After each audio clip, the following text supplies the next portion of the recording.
Hello, and in this video we're gonna make setup for adding some props along the road as well.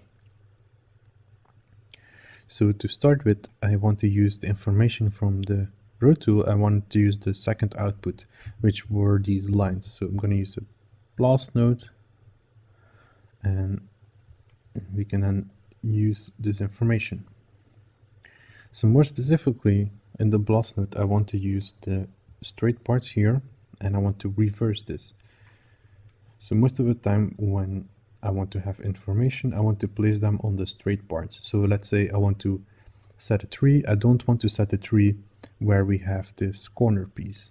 So I only want to set a tree when we have a straight part. So from here, we can start, for example, very basic. We can do a simple resample. And with this resample, when we enable points, we can create extra points. So with this distance over here, we can then set how many of these points there should be on the line. So let's say 5 could be a nice number. You can, for example, use this for the trees or another model. So in this case, let's use a add node. And this add node will just clean up the geometry. So I only want to keep the points. And from here, I'm also going to create an attribute, which is then called the Unreal instance.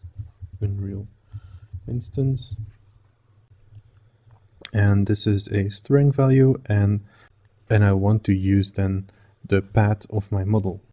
So in my case, I want to use these stone pillars. So I want to have these stone pillars around the border over here. So I'm going to copy, right click, copy reference, and use this in Houdini. So this is set up, and also something interesting here, we need to set up the scale as well. So all of our other instances over here, they have a scale value. So if we were not to have a scale value over here, so that might conflict when opening it in Unreal. So we're gonna set here scale, and scale is 3 in size, and just put it in 1, 1, 1. Now it is also possible to have for example, a attribute random, and then have a random scale. So we're just gonna, for example, fill in scale over here, and then we can have a random scale value. So that could also be interesting. But in here, I actually want to stay a consistent scale, because I think it would look weird if the pillars would have a lot of scale variation. So now I'm gonna connect this to the instance, and I can already check this out to see if this is working. Go back in here, rebuild the system, and wait a sec. And as you can see now, we have all these pillars now nicely being placed along the parts. So you can add more or less, or you can also include this border if you want to, and also add some pillars on there as well. So you can decide where you want them, of course. Now further, let's add some trees, and I'm actually gonna do a very similar setup. So I might just, copy this over here, and from these trees we might need to make some changes. So I don't want that many, so I want in the resample increase this value, so maybe 10 or 15, so just to have a few trees. Then we can also use a peak node, and with this peak node it will move points along normals. So if I would enable the normals, and you can see each point has a normal direction. So if I would increase this value of the peak node, it will move along the normals. So I'm just going to increase this value a bit, just so I don't collide with the information from early on. Then we have the same setup here for creating an instance. So remove the geometry, keep setting an instance, and also setting a scale. Now what also can be useful is to have a random deletion, to also have randomly delete a few of these points. So what we can do is use a delete node, and in here I want to delete, of course, points. So make sure it's set to points, and I want to have an expression, and I want to have a random, and I'm gonna say add point number. So look at the point numbers and get the random value from this, and if it, for example, bigger than 0.8, then delete them. So now a few points are now being deleted. So we can play around with these values to delete more or delete less.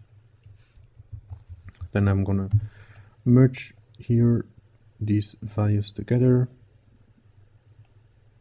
like this. So now we have different variations. So also making sure that we override this information, this path, and then we could save this and quickly check in game if you want to. So now here in the reel, I can see that my trees are being placed. And you can see that some of them are missing, so we don't have everywhere trees. And here it could also be a good idea to then use that different scale variation. So we can use that randomized scale to then have a variation in our trees. So you could use here a attribute randomizer. So we can, for example, skip this, plug this in over here, and now we can have a random scale. So the minimum value could, for example, be 0.7, 0.7, and then we have different tree sizes. So it could be nice to have. Then the last placement, I want to place down some trash bins, and I want to have some more information than just this this line. What we could do is we could go over here and ask the pavement geometry, and I'm just going to put a null node for that. So here, and we can use an object merge node to then reference this geometry. I'm just going to drag it in here. So out pavement. So now I can have this geometry here, and I want to use a poly wire, and let's just give this a high value like this, like 2, and then boolean these two results. So the pavement with the poly wire. Oh, and I want to set this to intersection, and now I have this information.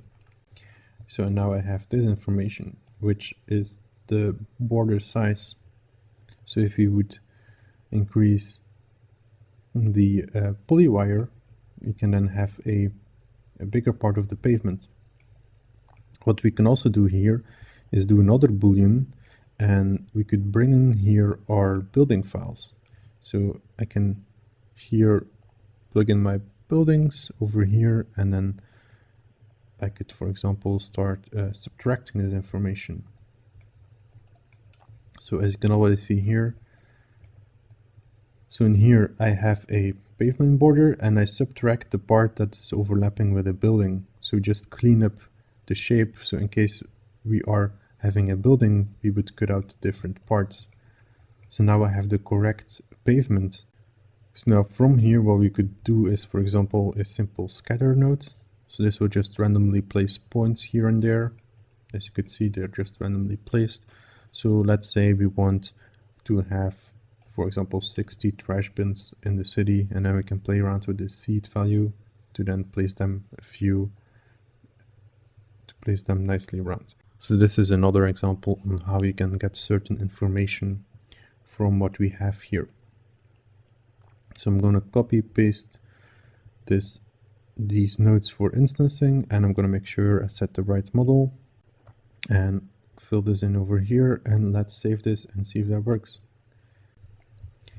And as you can see here, we have some of these bins placed around. You can of course play around with more settings to get them on a different position if you want to. But in this case, I think they are just okay. So that was it for placing down some props. I showed you a few ways on how you could get some information to place props. So I hope you enjoyed these videos, and thank you for watching.